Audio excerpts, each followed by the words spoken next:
You have to convince me that it's fair for a Jew to be allowed to return after 2,000 years for any reason, and yet a Palestinian who was expelled 75 years not to be allowed to return. I'm curious how you think that's fair. It's defensible that the Jews started a state in Israel, is what I said before. They had nowhere else to go. The UN voted for a partition and created a Jewish state and an Arab state. Once the Jewish state is established and decides that its immigration policy is going to be one that privileges Jews and tries to maintain a Jewish demographic majority, which is what most democracies in the world do that have an ethnic majority, that it premises that on this religious Jewish language. How you doing? This is Sahar TV, and in today's video, we will watch Coleman Hughes debating Peter Beinart about the right of return of Palestinians.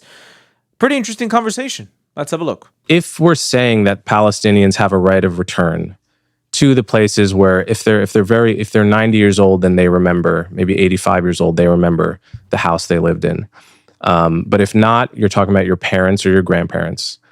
If we're going to accept the principle as a matter of universal ethics that you have the right to go back to the country, or even closer than that, where your ancestors or you, if you're quite old, were expelled in the 1940s, that creates tens and tens and tens of millions of people at minimum that have a claim on ownership and citizenship of other countries in the world. And I don't think it requires callousness to understand why that would be a totally chaotic situation, and why you don't have that right after a certain point, right? And the examples you gave, I mean, Syria, Yugoslavia, those are not examples of trying to resolve conflicts or expulsions from 80 years ago.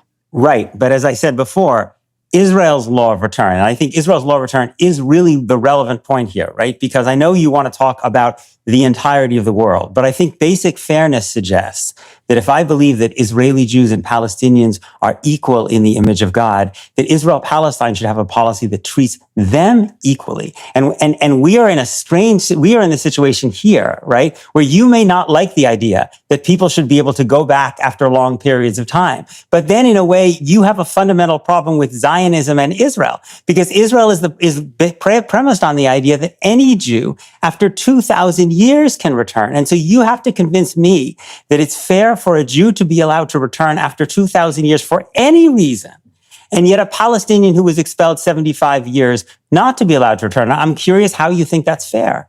So I think you're slipping between two separate arguments. One is why it's defensible that Jews migrated to pre-state historic Palestine and started a state. And for me, that has little to nothing to do with like the idea of an abstract absolute right of return, which I don't believe in. I don't believe any group of people has an abstract right of return to anywhere, to be clear. Let me just state that, like, bold, full stop. I don't think anyone has an abstract right of return to anywhere that your ancestors were. Okay, so now that I've planted that flag, the reason that it's defensible that the Jews started a state in Israel is what I said before. They had nowhere else to go. Most of it was legal migration until it wasn't. And when it was illegal migration, it was mostly Jews fleeing Nazi Germany. And that's pretty hard to fault folks for. And the UN voted for a partition and created a Jewish state and an Arab state. And all of that is defensible, not on the principle of we are owed this land in the Bible, but on the principle of people have the right to try to survive, right? In situations of enormous chaos and war and pogroms and expulsions.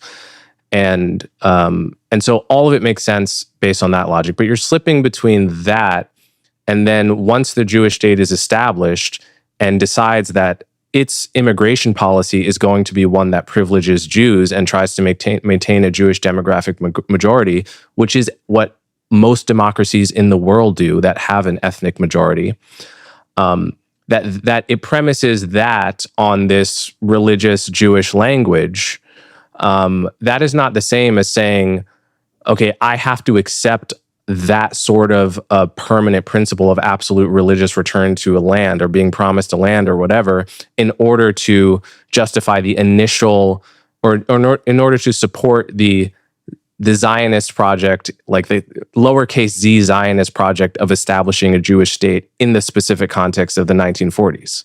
You follow me?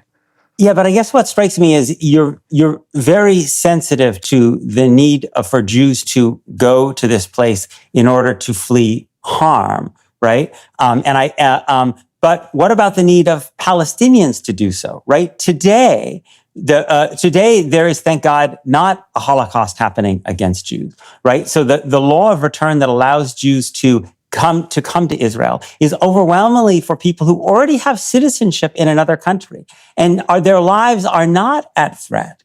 And yet Palestinians. What? Their life is not at threat?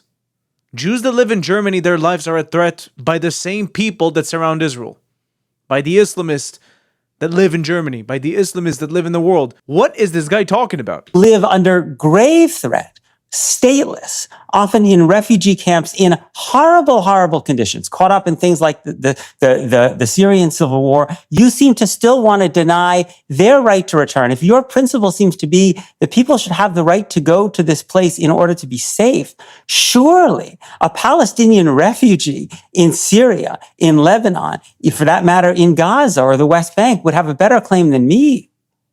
Yeah, they would have a claim if they're unsafe. They would have a claim to be a refugee and go anywhere. In principle, that's like. But what if they want to go to the place they're from? I understand that, but the part of the impetus for Zionism was that there really was nowhere else to go. Right, effectively in the 1940s, it's like they couldn't come to America. If they could have come to America, that would have been great, as far as I'm concerned. It beggars belief for me to think that the first example of the success story is going to be with the Jews, who, in addition to whatever is plaguing the rest of Arab Muslim majority countries, which makes liberal democracies not work, have, in addition to that, the 75 or 80 years, really 100 years of psychological baggage on both sides of this conflict. So that's the first element. Can I respond to that? Yeah, respond to that. So it's, first of all, there seems to be something a little ironic about the fact that you're saying that we can't try to implement the principle of equality in the law in Israel, which is now classified as an apartheid state by the world's leading human rights organizations and its own leading human rights organization. Human rights organizations are BS. They are narrative-driven, politically driven, money-driven. Don't believe humanitarian rights organizations. Which fundamentally violates the principle of liberal democracy for Palestinians because it might not succeed as a liberal democracy. It's not a liberal democracy for Palestinians now. The second point I would make is that the arguments you're making, it's really striking. They are virtually identical to the arguments that white South Africans made in the 1980s. They looked at the African continent and they said, do you see any democracies? Do you see any thriving countries? We see dictatorships and civil wars. And you know what's interesting? Black South Africans saw the same Africa. They saw the same problems, but they didn't buy into the idea that there was something essential about Africa that made democracy impossible. They understood that there was a particular legacy of colonialism in the Cold War that led countries, whether they be Nigeria, Congo, Kenya, Zimbabwe, to have their particular path. And it's fascinating. I know you interviewed Youssef. And he told you, because I listened, it was a really good conversation. I'm really glad you did. He basically said exactly what I said.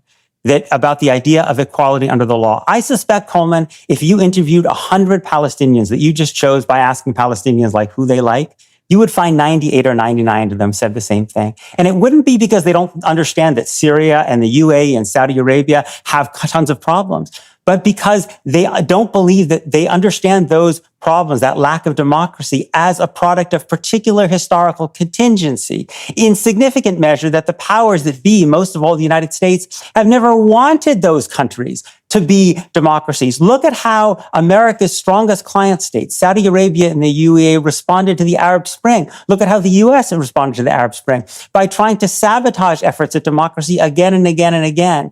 And that's why these arguments that suggest there's something essential about a country because it's Arab or Muslim or whatever, that it can't be a liberal democracy, I just think are as wrong there as they were in the South Africa case. So it doesn't have to be something essential. And I don't really have to have a theory of it in order to observe that it simply hasn't worked in the most comparable and therefore most relevant cases. I don't think they're comparable. South Africa, hold on. In the case of South Africa, you don't, well, okay, but what comparison cases do we have except for the populations that are most similar in terms of religion and culture and so forth? Democracy has been extremely unstable and extremely dangerous for religious minorities throughout the Middle East period. And so that's the Bayesian base case for what happens in a one-state Israel-Palestine. And again, you add to that the enormous level of psychological baggage on each side and the lack of trust, and that actually makes it an even worse case than Lebanon, Iraq, and so forth. For the people that don't understand why isn't Israel allowing Arabs to have the right of return or law of return, well, it's got a pretty clear answer. Right now, there's a Jewish majority in the land. In order for the state to remain a Jewish majority country, it needs to have a Jewish majority population. If you allow all of the Arabs around the world who identify themselves as Palestinians to come back to the land, that will create a serious issue of the Arabs outnumbering the Jews. Once that takes place, they will vote for an Arab government, and voila, the Jews are now governed by Arabs. Nobody wants that. We know how Jews were treated under Arab leadership when they lived in North Africa, in Tunisia, in Morocco, in Yemen, in Iraq, in Syria, in Lebanon. We all know how that went. And also, to compare the situation in Israel and call it an apartheid state, just like in South Africa, such a stupid comparison. You have Arabs in Israel that have more rights than any other country in the region, right? They can become lawyers and doctors and nurses and whatever they want. They can get elected to government if they get enough votes, right? They can do exactly the same things as Jews other than the law of return. That's all. Israel is a Jewish state and it's got the right to decide who can come into Israel and who can't. Very simple. Every country around the world gets to decide on their borders. Very simple. Thank you so much for watching this video. I'll see you in the next one.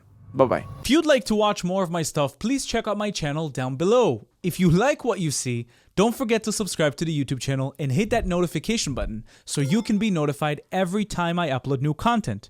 If you'd like to support me and the channel financially, you can do that using Buy Me Coffee or Patreon down in the links below. Also, we now have a Discord that you can join down in the link below. And now you can become a YouTube member and enjoy specific YouTube perks. Thank you for watching. I'll see you in the next video.